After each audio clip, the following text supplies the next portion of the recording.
Hi friends, welcome back to Rashmi tutorial. बहुत student को question कि मैम मैट्रिक रे जेतिकी परसेंटेज अच्छी सेतिकी रहिबो प्लस टू रे ना ताठू अधिक रहिबो ना ताठू कम रहिबो। एई गोटिए क्वेश्चन मु सबु बेले पाइका देखि आसुची, जेमति कि टेलीग्राम मेसेज रे हो किंबा कमेंट सेक्शन हो सबु बेले सबु पिलांकर गोटिए क्वेश्चन। सेति पाइका बाध्य हली गोटिए वीडियो आनिबी आ समस्त डाउट क्लियर करिबी। तेणु भिडियोटी को शेष पर्यंत देखिए, सबू डाउट आपण मानकर क्लियर हम।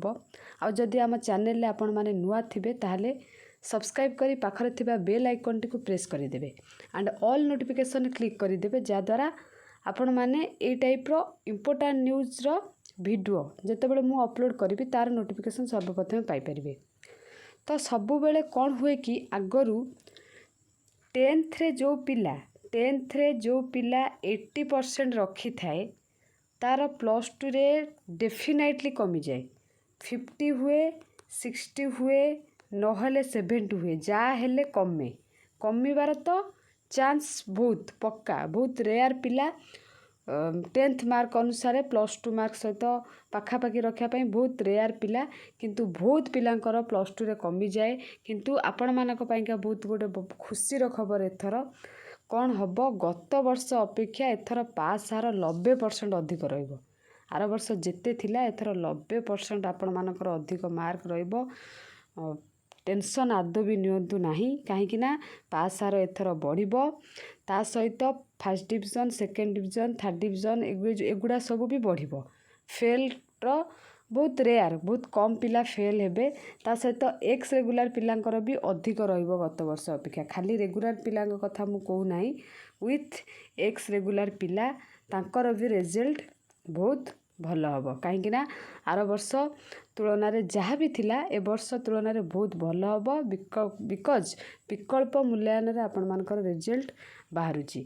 ता सहित जदि कहबी आपण मानकर सपोज जने रखिछि 75% 10th रे हैला कि रहिबो, तो ता पाखापाखि रहिबो, नहले अधिक रहिबो, कमिबार चांसेस नहीं। को केस रे कमिबो, जो केस रे सपोज साइंस पिलांकर तो लिटरेचर पाठ देखा जीवनी, ओनली मैथ साइंस देखा जीवो, से केस रे कमिबो बोली नुहे कि जनकर 75 अच्छी तार 50 हो कि 60 हो, सेटा आदौ नुहे। कमी 1% 2% माने बहुत रेयर। 20% पिलांकर जदि कमिबो, नहले 80% पिलांकर मु आपण मानकु कहूची 75% पाखापाखि रहिबो, नहले ताठू अधिक। एतिकी तो आपण माने निर्द्वंद्व रुहतु, डेफिनेटली आपण मानकर रिजल्ट भल हम। आ बारंबार क्वेश्चन करंतुनी, निजर डाउट क्लियर करंतु।